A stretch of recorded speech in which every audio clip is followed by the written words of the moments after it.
Hey guys, Thomas the Solid Genie here, aka Mustached Tom, and I'm here to review the video game Albion. If you end up enjoying this full review, then please feel free to like, comment, and subscribe.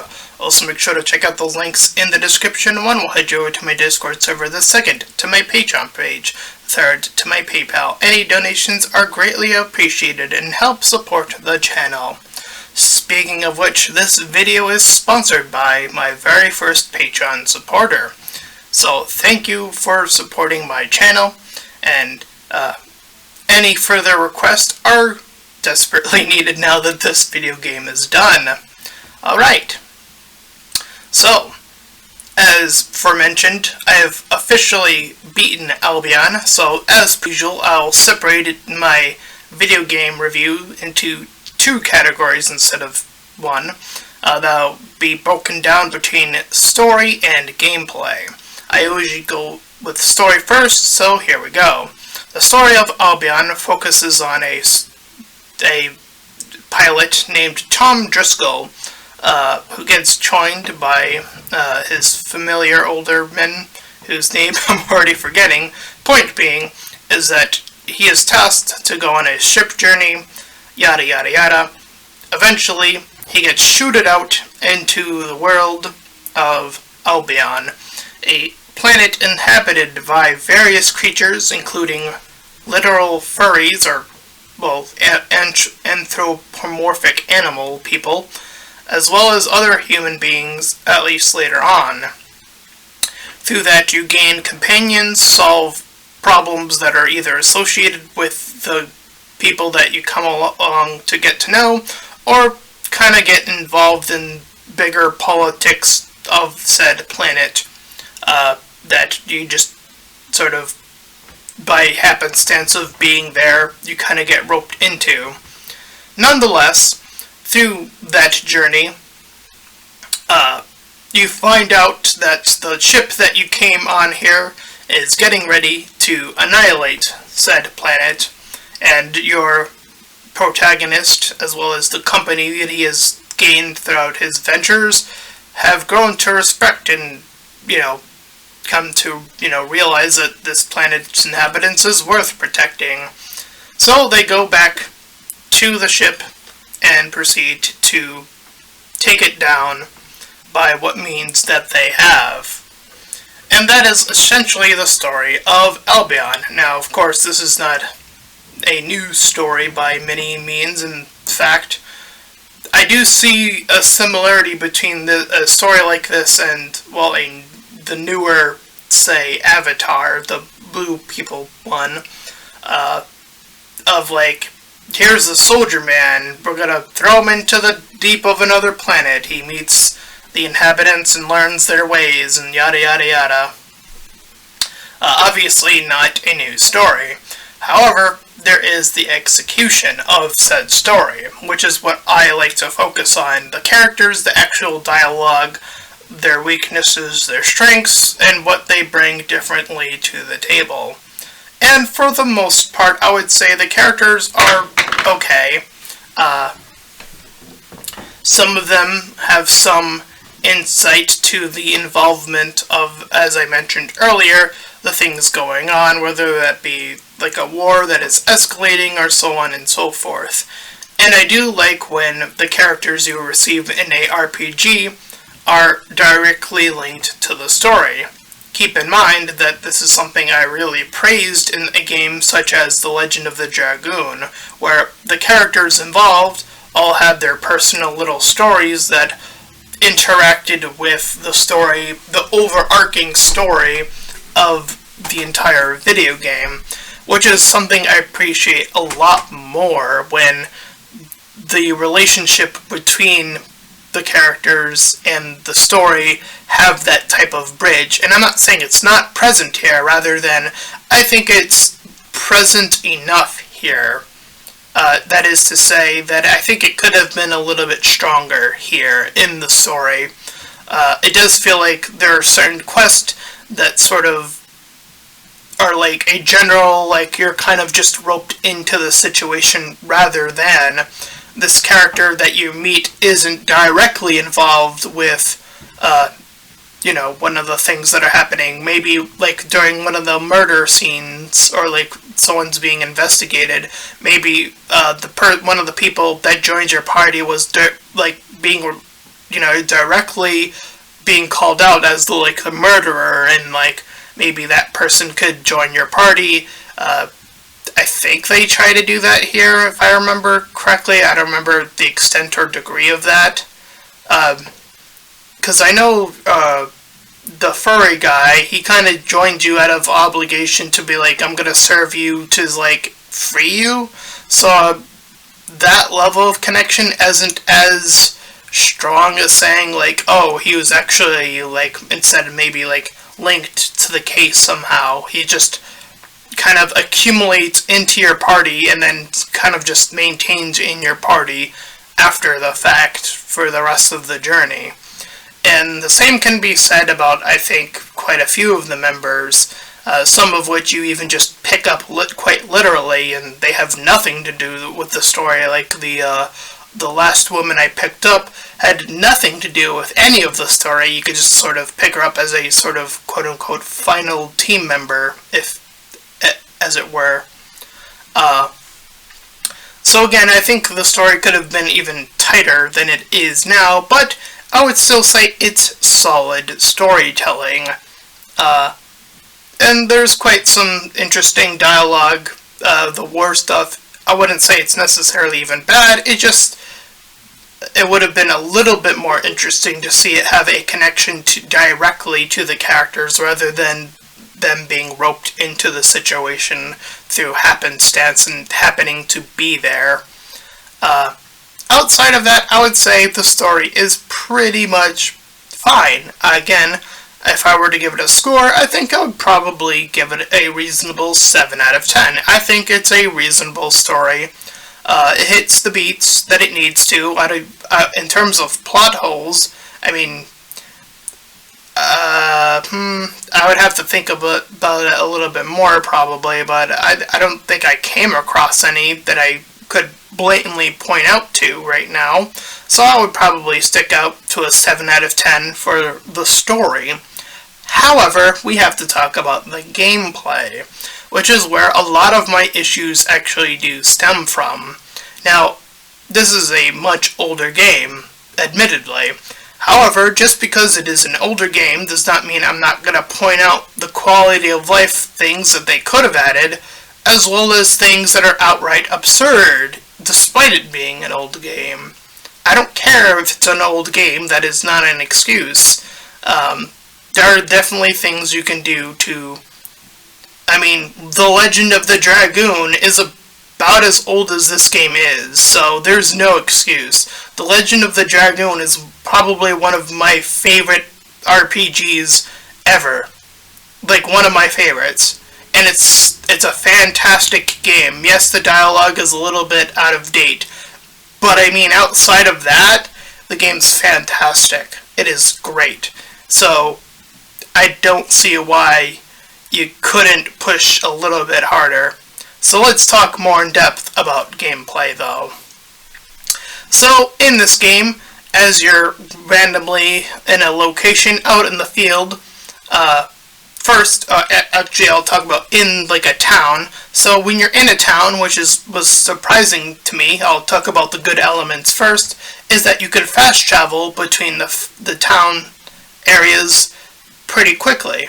I was surprised by that, and that there were more 2D, like, flat plains and, like, more quote-unquote three-dimensional spaces that, well, it's still 2D, but you know what I mean, like the different looks.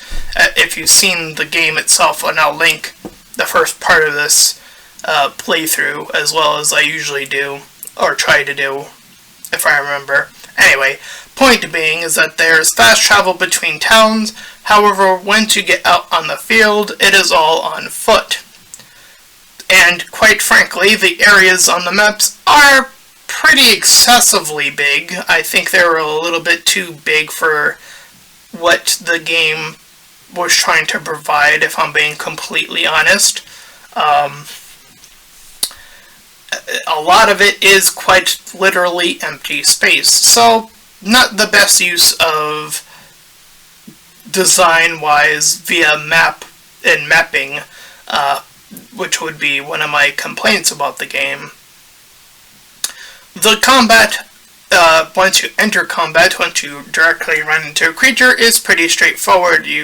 Well, at least when I was playing it on the computer here, you right-click and you press attack or press magic or whatever is associated to that character. Pretty straightforward in terms of that stuff. So there's that. So now that we've talked about the basics, let's get into the nitty-gritty and some more complaints, because I have way more negative things to say about this game in terms of gameplay than positive. So when you enter a store, for example, and you might have seen this, maybe 1 or 2 times in my playthrough, is that when you sell up to 99 of equipment, or when the equipment bar is full on a shop, you can no longer sell new equipment to the shop ever. And I don't understand how that happened. I mean, that's quite confusing. So that's pretty bad. But I wouldn't say it's game-breakingly bad. I wouldn't say that ruins the game. It just means I have to find another store that has empty slots, which is a little annoying, but not the worst thing in the world in terms of gameplay. But unfortunately, it gets worse. Now, there's a term I like to use quite a bit. It's called the level of escalation.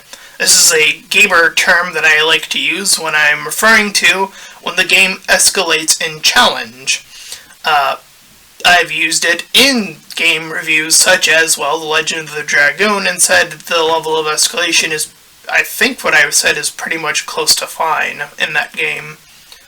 I mean, the leveling itself is a little bit more harder, but, you know, I would say it's easy enough to get to the end of the game, relatively speaking. But there are other games that are quite difficult, and that is through the level of escalation. Dark Souls might come to mind, of like, the boss that you might face might be a wall, and it's about, you know, learning something, about learning how to move in a certain way, or avoid certain things, and so on and so forth. So the level of escalation rises, and it demands you as a player, you know, as the meme is put, get good at the game. However, there is the level of escalation in an RPG, which is quite different than, say, a game such as Dark Souls. The level of escalation in a RPG would then require, instead of saying get good, is to grind off screen, or grind when you can feel compelled to. This usually happens when you hit up against something that is rough, and then you have to fight X amount of enemies to sustain a decent enough level to not die.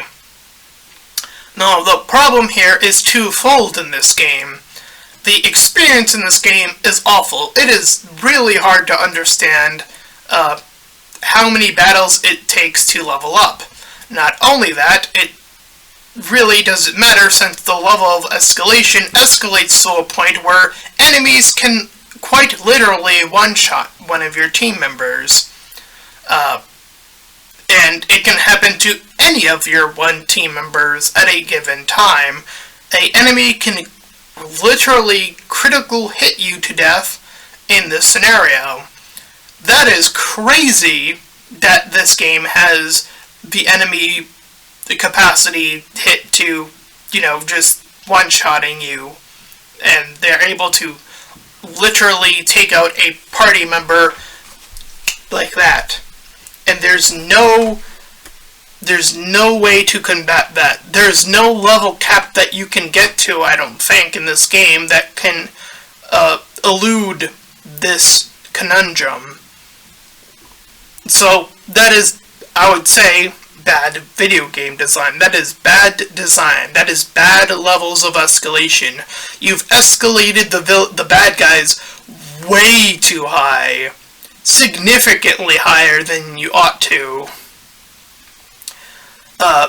So, if your ceiling is here, to like where my eyebrow level is at, and you know, you're rising up in an RPG, and you get up to about here, and then it rises up again, that's usually what you want to achieve. Not you're raising the roof, the level of escalation above my eyebrows to insta-kill somebody, and no matter how much you're grinding, it's irrelevant because, again, any one of your team members can just, boom, die. It's irrelevant. Your level is irrelevant. Why have leveling if, you know, the enemy is so empowered that they can kill you? Now, granted, the only opposing thing to that is that, yes, technically one of your party members, if given the correct weapon, I think the furry lady has the capacity to also one-hit kill, but I think, based off of the amount of times I've been able to get that to go off, is a lot rarer than when the enemies were capable of doing it. And they could do it to her specifically to get her out. Now, I don't know if this is true or not, but I think this is true, based off of the gameplay I experienced, is that whoever you command as the leader of your group, if they are in the front lines, they will be more likely to hit that person, I think. I think that is the case. I'm not 100, I don't know if I can confirm that one or not, but I want to say that has happened more to the person that I was controlling when, say, I was controlling the main character, Tom. Like, enemies would try to focus in Tom. Sometimes, if they weren't aligned on his grid port, you know, they would have to hit somebody else, but if they could hit that person, they would. Again, I'm not saying that that's a 100% confirmed, but still, it definitely did feel like that at certain times. So, the level of escalation is absolutely ridiculous, especially towards the end of the game, as I mentioned. But it gets worse. Not only is that worse in terms of that, but the puzzles / you know, solving to get to the next area is based on some really old-fashioned stuff here. We're talking about finding little button switches that are so small and so hard to see that you have to, like, look hard at the screen just to realize that, oh, that's the progression. Okay, I didn't even spot that the first time. Or doing that in order to, say, pass a laser. And if you don't pass a laser, based off of the final episodes you might come back to see, they might insta-kill you, too. Other traps will also insta-kill you, or, you know, bug the game out of working, which happened 3 times in total. So I found a repeatable bug where if you ran into a trap where the trap would kill your potentially entire party, it would completely bug out the game. This happened 3 times. I was able to repeat the bug 3 times successfully. So bug reporting, Mustached Tom, once again reporting for duty. Paid, but not paid very well by my one Patreon supporter. Thank you again. Point being that there was the second laser beam that you might come across if you watch the entire Let's Play or near end of it. There is no button that I could find, nor the Patreon supporter was willing to give me hacks, which was the only way I can conceivably proceed forward, by the way. The point of the game I was barely holding on to money. I was leveled whatever. I don't even remember what my levels were, but I don't think it's relevant because of what I just mentioned. And my potions were all gone. Enemies were one-shotting me. It was absolutely brutal. So, the fact that I had to feel the need to hack the game just to play it properly, and still, even after said hacks, like given 50 potions to each party member in healing and mana, I still ran out before the end of the game. That should tell you how much I had to spend on the end game of this game. That is brutal. That is crazy amount of level of escalation. That the fact that I felt the need to pop that many potions comparatively to like nearly every other opposition RPG where it feels like you're overburdened with the amount of potions you usually have because your crew by the end of a game is usually killing it and just owning everything. Here is quite the opposite. Here you feel completely and consistently outnumbered and outgamed by the system of whichever enemies are on screen, which ones can one-shot you, and which ones can, make you confused and run around, and if you don't have the right thing on you, you have to go back and get it. Or, you have to get completely lucky on a laser, and if you all die, then you just have to reset and hope for the best. And in terms of the final boss, it's an AI bot that I was doing 1 damage to, and then it was able to one-shot 2 of my party members. That should tell you everything you should know, that the final thing that, beats the game is an item that you are given, so luckily you can't throw that item away. Otherwise, that would have been really rough. So yeah, quite a game. So in terms of gameplay, the highest score I think I can give this game isn't anything relatively high. That would be irresponsible of me if I'm being as objective as possible. So I'm going to give the gameplay of this game, I think the highest I want to give the gameplay specifically is probably a 3 out of 10. That is not high. That is fairly poor. And I think I would give it a 3 on the merit of the beginning of the game functions just fine, as well as, there definitely feels like there's a little bit of synergy on your team between battling people and casting people. There's a little bit of, control of, like, the map and fast traveling, which was a little bit of a surprise to me in a game this early. But outside of those few good things, the majority of this game, in terms of pure gameplay, is just not well executed. It's just not well designed enough. So I'm going to stick with a 3 out of 10. And that's my full review of Albion. And if you ended up enjoying this full review, then please feel free to like, comment, and subscribe. Also make sure to check out those links in the description. One will head you over to my Discord server, second to my Patreon page, third to my PayPal page. Any donations are greatly appreciated and help support me and the channel. And to my one Patreon supporter, if you still feel like supporting me after this game with another game, feel free to contact me. And if any other people want to start supporting me through either Patreon or PayPal, again, I urgently ask you to do so. My Patreon and PayPal rates, as it were, to specify, since this is the end of this game, depend on the game's cost. The asking price for this wasn't relatively high.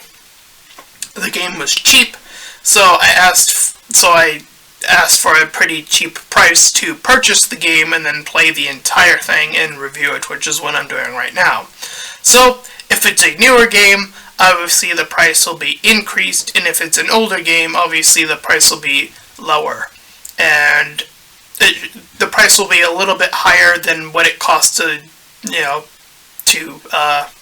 buy, so that I'm actually getting money to, go through an entire game, let's play it with you, communicate the objective elements that I'm finding within it, reporting all that stuff, reporting a review after the fact, and all of that good stuff. So once again, thank you to my Patreon supporter for coming with me this far on this journey. I hope it's not the end. I hope I can get more Patreon supporters / PayPal supporters in the future. And with that, until next time everyone, bye bye!